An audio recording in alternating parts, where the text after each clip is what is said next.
नमस्कार साथियों, स्वागत है आप सभी का स्टॉक गुरुवर के इस मॉर्निंग मार्केट प्रेडिक्शन एपिसोड में। सबसे पहले डिस्क्लेमर, मैं सेबी रजिस्टर्ड प्रोफेशनल नहीं हूँ। ये मेरा इंडिविजुअल एनालिसिस है, केवल एजुकेशन पर्पज से। किसी भी तरह की बाय और सेल रिकमेंडेशन नहीं है। बाय सेल रिकमेंडेशन के लिए अपने फाइनेंशियल एक्सपर्ट से जरूर सलाह लें, उसी के बाद कोई डिसीजन लें। और अब आपने अगर अब तक इस चैनल स्टॉक गुरुवर को सब्सक्राइब नहीं किया है तो जल्दी से सब्सक्राइब कर लीजिए और वो जो नोटिफिकेशन बेल है उस पर क्लिक करके ऑल का ऑप्शन चूज कर लेना, ताकि मेरी इंटरेस्टिंग वीडियो स्ट्रेट अवे आप तक पहुंचे। स्टार्ट करते हैं। बहुत ही टिपिकल सेशन होने वाला है आज। शुक्रवार को यूएस मार्केट्स रेड जोन में क्लोज हुए और ग्लोबल टेंशन है, आप देख रहे हैं।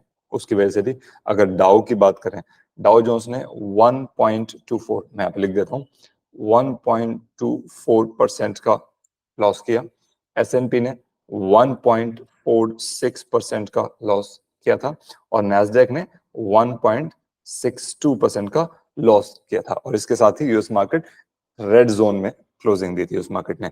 एशियन मार्केट्स बहुत ज्यादा वीक दिखाई दे रहे हैं फिलहाल, जो ओपनिंग में देख रहा हूँ। गिफ्ट निफ्टी की अगर बात करें तो फिलहाल gift Nifty gap down show कर रहा है, वो भी 126 पॉइंट का, जब मैं वीडियो को रिकॉर्ड कर रहा हूँ। और जब ये वीडियो रिकॉर्ड करनी शुरू की थी मैंने स्टार्टिंग में, तो उस समय पर जब ओपनिंग कर रहा था मैं, तब ये 150 पॉइंट का था, तो थोड़ा सा कम तो हुआ है। But yes, we have to see कि ये 126 का जो गैप डाउन शो कर रहा है कितना सस्टेन रहेगा जब प्री मार्केट के बाद मार्केट लाइव होगा। तो इंपॉर्टेंट है, काफी अच्छा खासा गैप डाउन है, but yes will have to सी।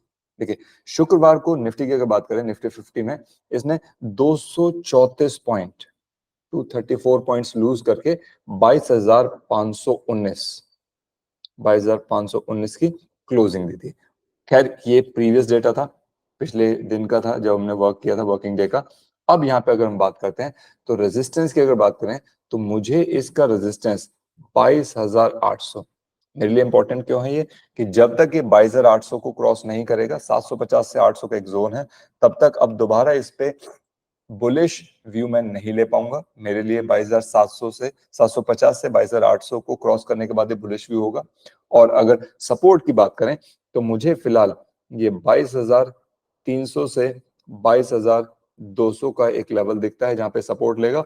और अगर इसे ब्रीच करेगा तो ये 22,000 इसका एक क्रूशियल सपोर्ट लेवल होना चाहिए। मैं आपको यहाँ पे दिखाना चाहूंगा, this is what I have marked.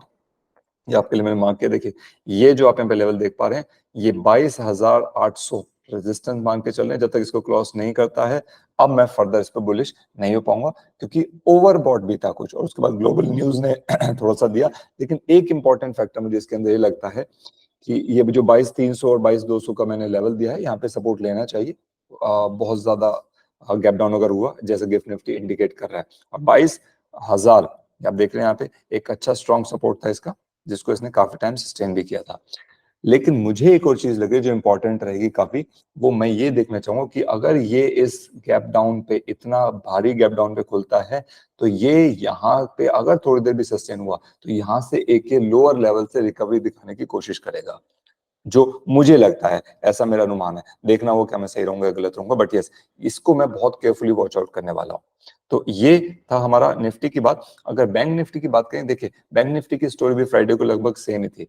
Bank Nifty ने 422 पॉइंट लूज करने के बाद 48,564 564 पर इसने क्लोजिंग दी थी। और ये ओवरबॉट था, मुझे लग रहा था, और सारे टेक्निकल एक्सपर्ट्स भी यही कह रहे थे।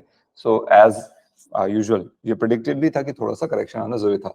लेकिन हाँ, थोड़ा सा ये जो ग्लोबल न्यूज आई है, लेकिन हाँ अभी एक और चीज है कि ये news Saturday in fact Sunday morning थी, उसके बाद अभी जो देखने को पता चल रहा है, जो न्यूज आ रही है वो ये है कि शायद अब वो वहां पे जो वॉर रिलेटेड न्यूज थी, वो थोड़ी चीजें सेटल होती आ रही है। शायद उनका आपस में कुछ डिस्कशन हो रहा है, they are getting into some sort of agreement over there. तो शायद उसका इम्पैक्ट अब आगे ज्यादा ना पड़े। अगेन ये प्रिडिक्शन है, जैसे न्यूज फिलहाल बता रही है वो यही है। तो यहां से बट स्टिल अगर हम लेके चलें तो देखिए, हायर साइड पर जब तक ये 48,990 को क्रॉस नहीं करेगा, दोबारा से वो बुलिश व्यू में नहीं ले सकता। यस, क्योंकि यहाँ से अभी इसके बाद क्या होता है कई बार, ये जब यहाँ से गैप डाउन हो रहा है फिलहाल, अगर ये थोड़ा सा अपवर्ड डायरेक्शन में मूव भी करेगा तो अगेन एक रेंज बाउंड हो सकती है, क्योंकि 48,990 काफी है। जब ये इसको क्रॉस कर देगा तब हम बात करेंगे 49,000, उससे ऊपर के लेवल पर जाएगा, मेरा ऐसा मानना है। लोअर साइड पर अगर बात करें तो इमीडिएट जो गैप डाउन शो कर रहा है उसके हिसाब से मुझे लगता है 48,000 के आसपास कहीं पे खुलना चाहिए और वहां पे थोड़ा सपोर्ट लेना चाहिए। अगर ये फर्दर उसको ब्रीच करता है, मार्केट सस्टेन नहीं कर पाती है, तो एक इंपॉर्टेंट लेवल है जिसे मैं मार्क करूंगा 47,490। ये वो लेवल होगा जहां पर मैं मानूंगा कि हाँ, यहाँ पर अब ये थोड़ा सस्टेन करेगा। रीजन क्या है, मैं आपको इसका चार्ट में शो करता हूँ। देखिए, आप देख सकते हैं 47,000, ये मैंने मार्क कर रखे हैं 47,490। ये बहुत अच्छा स्ट्रॉन्ग सपोर्ट है 47,490। अगर ये इसको ब्रीच करता है, फिर लोअर लेवल्स हमें देखने को मिल सकते हैं और वो ट्रूली फिर ये अपनी डाउनवर्ड ट्रैजेक्टरी को फिर से रिज्यूम कर सकता है, ऐसा मुझे लगता है। हालांकि इसके उम्मीद मुझे थोड़ा सा कम है। क्यों, मैंने बताया, क्योंकि अगर इतना हैवी गैप डाउन जब भी होता है तो वहां से मार्केट एक रिवर्सल ट्रेंड शो करता है, क्योंकि और कोई इंडिकेशन नहीं है, कोई भी कह सकते हैं कि मतलब कोई भी ट्रिगर मुझे पॉइंट दिखा नहीं, एक्सेप्ट एक वो जो ग्लोबल न्यूज है जो वॉर की आई थी, ईरान इराक इसराइल की जो चल रही है कहानी, और वो सेटल होती दिख रही है। तो मुझे लगता है मार्केट इसको खुलने के बाद डाइजेस्ट कर जाए, शायद देखना होगा कि ये प्रेडिक्शन भी सही होता है गलत होता है। तो वापस चलते हैं। तो देखिए यहाँ पे, अच्छा, इंडिया विक्स की अगर बात करेंगे तो इंडिया विक्स फिलहाल 11.53 हो गया है। ये बढ़ा है और जब ये बढ़ता है तो वॉलेटिलिटी बढ़ गई है। थोड़ा सा बुल्स फिलहाल अनकंफर्टेबल जरूर दिखेंगे, जो मुझे लगता है। ओपन इंटरेस्ट जो बहुत इंपॉर्टेंट फैक्टर होता है मेरे लेवल्स को डिसाइड करने का। सो कॉल ओपन इंटरेस्ट फिलहाल आप मान के चलिए मैक्सिमम जो है 22,700 पर है, ये कॉल ओपन इंटरेस्ट है। और पुट ओपन इंटरेस्ट की बात करें तो 22,200 पे मैक्सिमम पुट ओपन इंटरेस्ट है। ये बहुत इंपॉर्टेंट होता है आपके किसी भी लेवल को डिफाइन करने के लिए। पीसीआर की बात करें तो पुट कॉल रेशो गिर के थोड़ा सा डाउनवर्ड आई है और गिर करके 0.87 हो गई है। मतलब जब इसकी वैल्यू मोर देन 1 होती है, या एक्सपर्ट्स कहते हैं मोर देन 8 भी होती है, तो उस केस में पुट वॉल्यूम कॉल वॉल्यूम से ज्यादा, तब ये भविष्य में एक बियरिश ट्रेंड के संकेत देता है। बट मुझे लगता है यहाँ से खुलने के बाद शायद थोड़ा सा हम रिवर्सल लें। देख रहा होगा मैं कितना सही हो गलत हूँ उस टाइम पे। अगेन, ये सिर्फ एजुकेशन पर्पस और मेरा इंडिविजुअल एनालिसिस है, please don't follow it blindly. You have to consult with your financial advisor से जरूर सलाह लीजिएगा। और एफआईआईज की अगर बात करें तो एफआईआईज ने नेट सेलिंग करी थी 8,027 करोड़ की, ये नेट सेलिंग थी एफआईआईज की। वहीं पे डोमेस्टिक इंस्टीट्यूशंस ने एज यूजुअल अपना रोल प्ले करते हुए 6,341 की नेट बाइंग करी थी। सो ये सेलिंग थी एफआईआईज की और डीआईएस की बाइंग थी। So that's how it works over there.